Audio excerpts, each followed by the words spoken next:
Hello and welcome to a new episode on Sadhana World Foundation.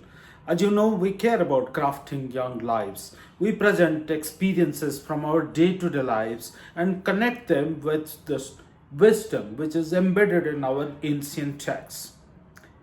Last week, I had an experience of misunderstanding between two people. One person assumed something about the other.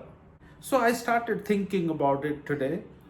Why do we hesitate to ask and seek clarifications? In our schools, in our classrooms, sometimes we don't understand what the teacher is telling us. At our workplaces, we sometimes don't understand what the other person is expecting of me. However, often we don't ask clarifications. In a casual conversation, it's possibly okay to not seek clarity to the highest level. But when it is about serious consequences, then it's very critical that we understand exactly what is being said and what is being interpreted. But sometimes we hesitate because we think what the other person will think of me. Maybe I will come across as ignorant, I will come across as outdated, I will come across as not so intelligent, maybe bordering on stupidity. Many of us think that I will figure it out as the time passes by. So, one old story which I learned when I was a small child came across in my memory. There were two friends, very good friends. One of them got two apples. The other friend saw this and said that, hey, I want to have one of them. And this person takes a bite into one. By the time the other person is thinking, the second one will come to me. But surprisingly, this person takes a bite into the second one. So this second person is thinking how selfish my friend can be. She is my best friend. She won't give me an apple. However, this friend gives one to her and says, this is the sweeter one, you enjoy this. Suddenly the perception changes from selfishness to a person who's so caring, who's so loving, who's so affectionate, who's so friendly. So when the person was taking the bite into the first apple, there was certain expectation getting built. And the second bite, some perception gets built. Why didn't this person ask that time before making a conclusion in her mind that, are you not going to give me this other apple? That's how life is. So I looked into our ancient texts. Again, one folk tale crossed my mind. Aesop's fable. The story of a fox and the goat. The fox had fallen into a deep well.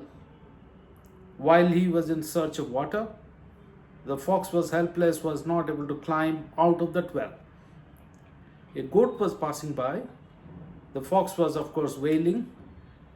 The goat heard the fox's cry and stopped over, looked into the well. The fox said, hey, my dear goat, help me come out of this. I had a good drink of this great water. The goat said, oh, how is the water? The fox is cunning. The fox immediately thought of a plan and said, this is the best water in this whole country that I can testify. The goat said, wow, I wish I could also drink. The fox said, come on inside. You'll also get to drink this water. The goat jumps inside immediately. Goat tastes the water, doesn't find anything significantly different. But now the cunning fox climbs on the goat's back and jumps out of the well and runs away saying, dear goat, you are greedy. The greedy goat made one mistake, didn't ask a question, didn't inquire, didn't think for a moment how would he come out of that well. Water may be very tasty, but how would he come out of that well? So, this is life. Many times we stop asking questions just because we think it's not worth it. There is no need to ask this question. What did the greedy goat think? Let's look at another story, Panchatantra tales. In this story, you would have heard of this probably. This is the story of the merchant and the goat. Again, a goat. The merchant was taking the goat to the market to sell it. The merchant was carrying the goat on his back, and there were three crooks who saw this. They made a plot to fool the merchant and take the goat away. The first crook came and met the merchant on the way and said, "Hey, why are you carrying the dog on your back?" The merchant said, "It's not a dog, it's a goat. Can't you see it?"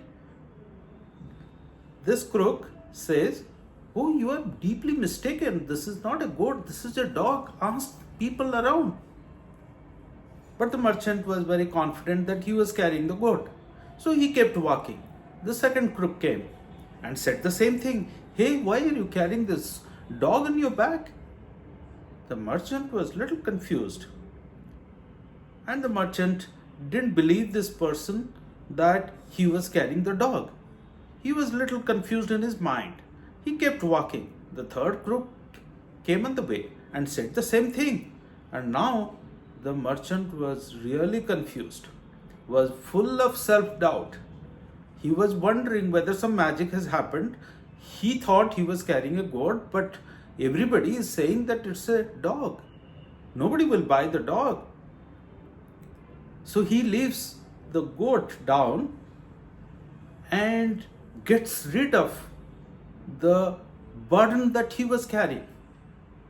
And he goes away, feeling sad, disappointed, and frustrated that he was cheated, that it was not a goat, it was a dog. So his belief changed. Again, the foolish merchant and the crooks were cunning. Friends, my dear children, this is life. We get fooled. The foolish merchant made a mistake of not verifying his own belief, made a mistake of not asking question to the others, made a mistake of not verifying what was the truth. He got cheated. Think of our Srimad Bhagavad Gita. Arjun was confused. He asked, and Srimad Bhagavad Gita, such a huge literature, got created for all of us in this world. Similarly, think of Katha Upanishad. Nachiketa asks Yama question about life after death, about death per se, and brilliant literature has been created about this concept of death, concept of the body and the soul. So our ancient texts talk about asking questions. Ladies and gentlemen, my dear children, make it a habit to ask questions. We must have the courage to ask questions. We must have the self-confidence to ask questions.